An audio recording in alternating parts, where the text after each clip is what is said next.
again. Sorry about all that. That was crazy. I don't know what was going on, but internet connection wise was not the greatest all of a sudden. I really need fiber in my neighborhood, so hopefully that is coming sooner than later.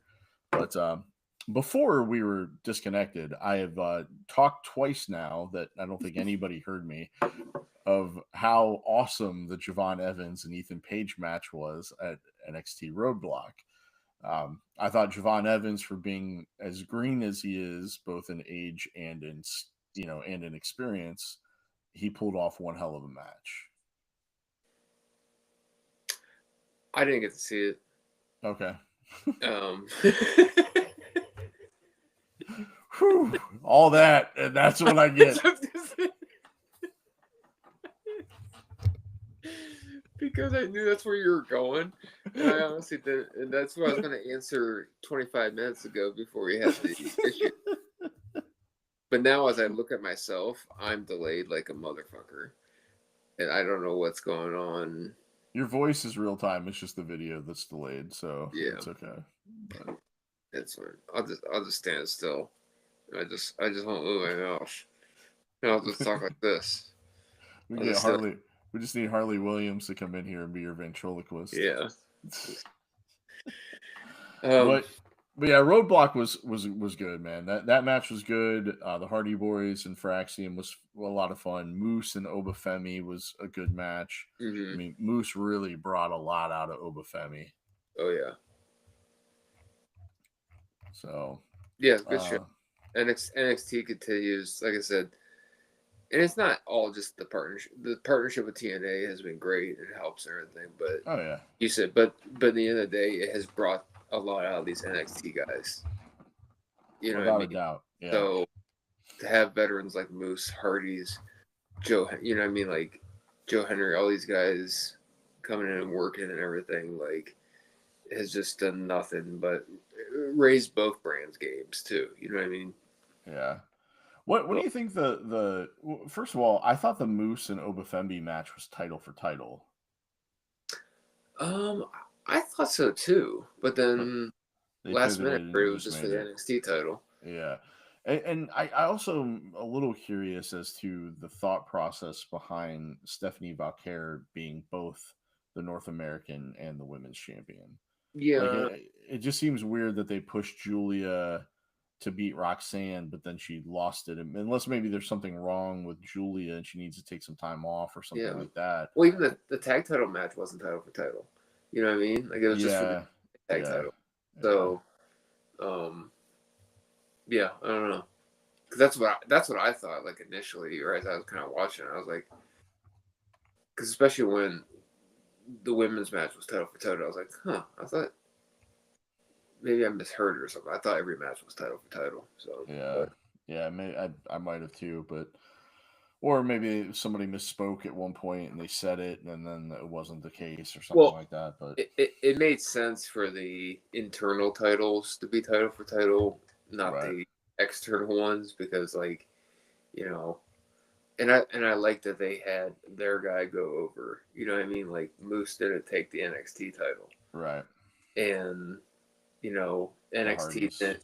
Hardys retained their titles. Like NXT Yeah, didn't TNA tag titles from them. So man, it's crazy to see the Hardys back in a WWE ring, but working for a different company. Like just how, because a lot of the talent that's come over. I guess aside from Moose now, but a lot of the talent that's come over have been not so much the ex WWE talent. They've just been the younger guys, the up and coming guys, and stuff like that. So I think that it's a little strange now that you have the Hardys coming over, Moose coming over. So it almost kind of opens the door. Are we going to see Nick Nemeth come over? Are we going to see, yeah, it's it's a little curious on, and on the flip side of it, who's the WWE talent that we may see go over there? There's been a lot of talk about right. AJ. If there's going to be like a veteran WWE person that goes over to TNA. I think more than anybody, I think AJ will because he wants to. He's got the history there, yeah. Yeah, and he wants to work there probably one more time. You know what I mean? So, Yeah, speaking of AJ, like, and we'll talk about something else. Like his interview with Chris Van Lee was pretty cool. it was. I listened Talk to it. It was good. talk about all the crazy shit he used to do and everything, and like that inside out backflip he did off the Ultimate X rope off the top. And he's like, yeah, after I did that, I'm like, I'm never doing that Yeah, that flip ever again. So, or the Ultimate X scaffold match he had with Rhino. They Mhm. wanted Rhino to lose, and he's like, no. He said if he falls, he'll break his. He's too heavy. He'll break his legs. He Yeah, says, I'm the one that has to lose. I could take the bump. So, um, but he's saying like when he speared him, like he's like I was so worried he was gonna just slide off the back or slide off the side and fall. So, um, yeah, that was a good interview. yeah, it was. And and AJ said he's got about 2 years left, and he's not wrestling past the age of 50. So he's planning on retiring when he gets to that point. So we don't have a whole lot of time left of AJ Styles. No, no. So um, well, who else was I listening to that was talking about retirement and said that they would? Oh, Osprey. Osprey. I listened to an interview with Osprey, and I think it was with Van Vliet, and he was talking about how he goes, man, like I think eventually I'm just gonna stop wrestling and go to my hometown and be a mailman. He goes, and I'll just be delivering mail one day and be like, bro, didn't you used to be Will Osprey? Yeah, I did. Like that's his dream. He just wants to fade it all and just go be a mailman in England. Like that's what he wants to do. So That's hilarious. I thought it was great. That's awesome. Um, but yeah. Where we at? Where we at? So we talked about Roadblock. We already talked about stuff that happened. We talked about the steel cage match on Raw. I mean, overall, I thought Raw from MSG was good. There was good energy in the building the whole time. The Um, roadblock setup was pretty sweet. yeah, The yeah, whole setup in their arena and everything, like when you got to see like behind the scenes, like panned out looks and stuff, how they did everything. yeah. I loved it. That was pretty awesome. And that was from the theater that's attached to MSG, right? Mm-hmm. It was so it was that's interesting that they were able to utilize the arena and the theater for two shows. So And fun little side fact, like my daughter was in New York City this past weekend. yeah, She does combo, which is for people don't know what that is. Like she plays the drums for their show choir, mm. and they got to travel, and they actually got to perform. And this is going to tie into wrestling, I promise. They got to perform on the USS Intrepid, the same ship that Lex Luger body Whoa, slammed Yokozuna on. that's awesome. So they actually did. They got to perform on the top of it for some people or whatever. Although Ava said it was the worst performance ever because she said it was 35 degrees and the wind was blowing and it was. She said we did not do good. It was the shits. So But I it's the said, yeah, exact it was the exact opposite weather that Lex Luger had when he yes, body slammed you. yes. But I told her, I said, yeah, but you got to play the drums on the most famous ship in the world, probably. So yeah, Yeah, so she got to go there. They got to Statue of Liberty. They went to 9/11. They got to go to Broadway, both awesome. nights, Times Square and everything. But they're right there by MSG, and so I was thinking, it's like, oh, damn, Ava, Good going. because if no, I honestly looking back on it, if I if I hadn't have been a chaperone, if I had planned this out better, I would have been a chaperone. I'd be like, yeah, we'll rent a car back because Yeah, they took a nice bus there and everything, you yeah, know. But yeah, they got to stay in a hotel like right across the street from Giants Stadium, and awesome. so yeah, it was a good little experience. But that the thing is like like I said, and this ties into wrestling. When the USS Intrepid, and I didn't say it to her, but I didn't say to her, "Hey, you play drums on the same ship that Lex Luger by the same Yokozuna on." So, and speaking of Lex Luger, congrats to him finally getting to be in the Hall of Fame. Yeah, That's a good turnaround story. I don't think it's by accident, but Chris Van Vliet interviewed Michelle McCool and talked to her about like, oh, what about you in the Hall of Fame and blah blah blah. And then literally the week after that show aired, she got inducted in the Hall of Fame. And then he interviewed Lex, had that conversation with him, and then the week later he got inducted to the Hall of Fame. Right. So it's just like, I wonder if there's a reason behind that, or if it's just coincidence. But yeah, but good for Lex. Looks like he's doing good, and good on DDP yeah, for out. You know what I mean? As always. yeah, I guess the one. We're gonna get, even though we've cut in and out, probably getting close to wrapping up. But Dark Side of the Ring season 6. yeah, a couple more weeks, right? Yeah. First episode, Hell in the Cell. Okay, The Mick Foley Undertaker Hell in the Cell. okay. This is the first episode. So What I don't know what. How do you do a Dark Side of the Ring about that though? I just think it's gonna be about the toll that match took on the rest of his career. Okay, maybe, And, yeah, that makes but sense. the fact that like his probably behind the scenes stuff of how like his family was feeling, because like his wife always said when he went through the cage she thought he was dead.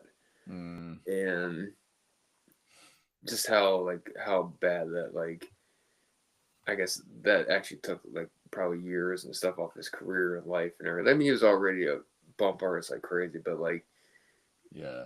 Well, some of that stuff didn't happen the way it was supposed to. Like, right, like said, was talked about the cage was supposed to keep bowing until they weren't that high up and stuff like that. Right, yeah.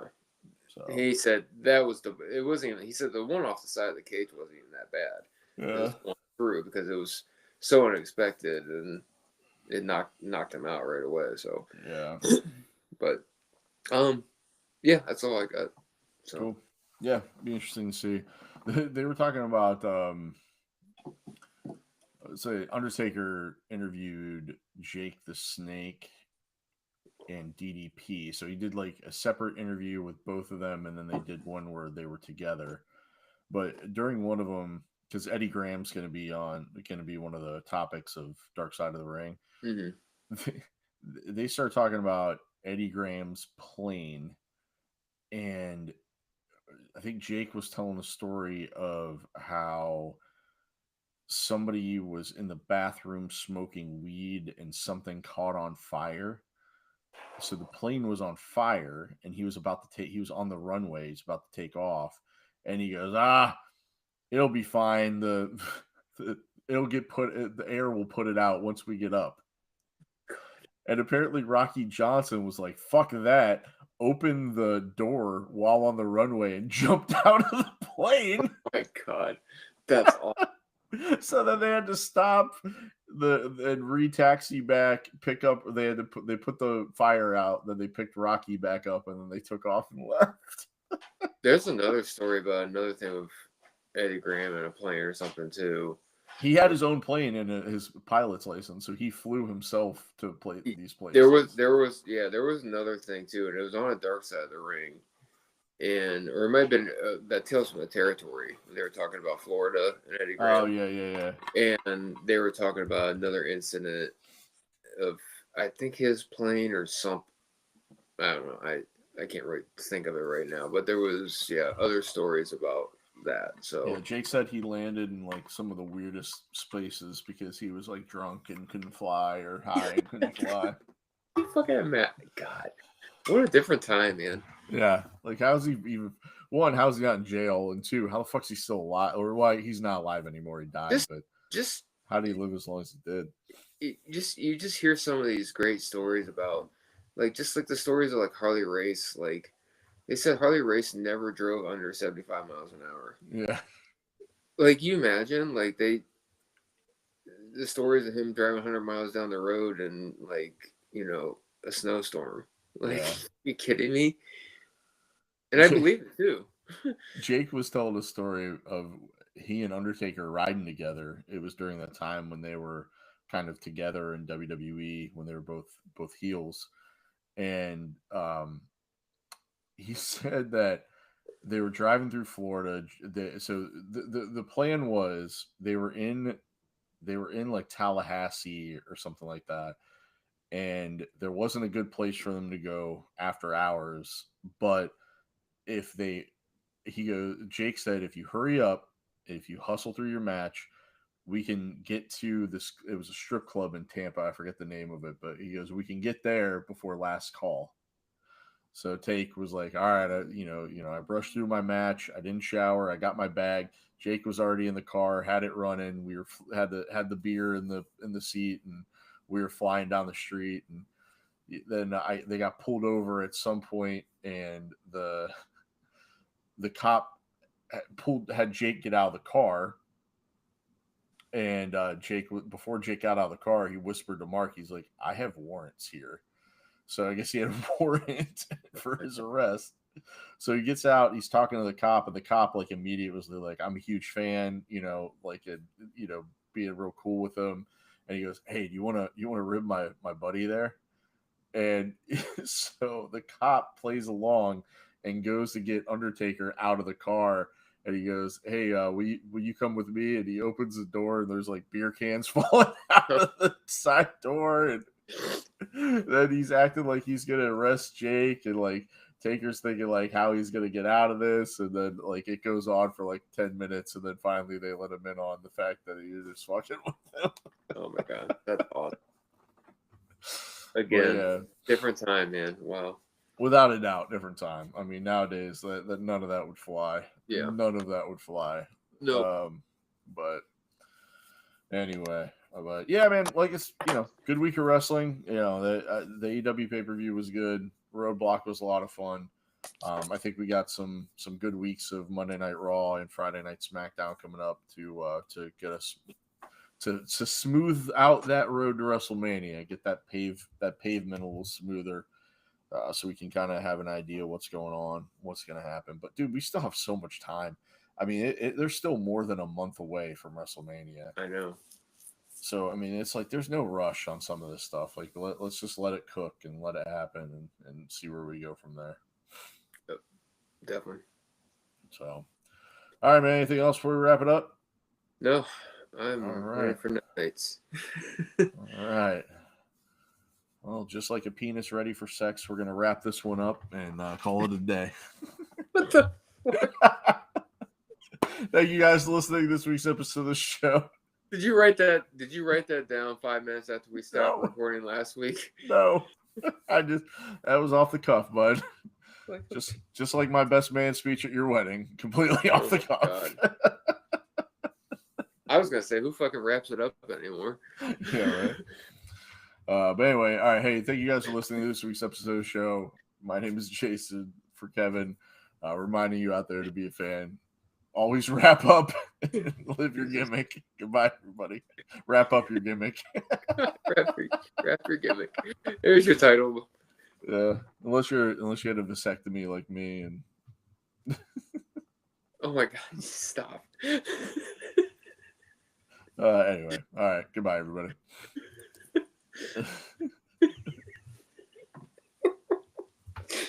Well, I don't know where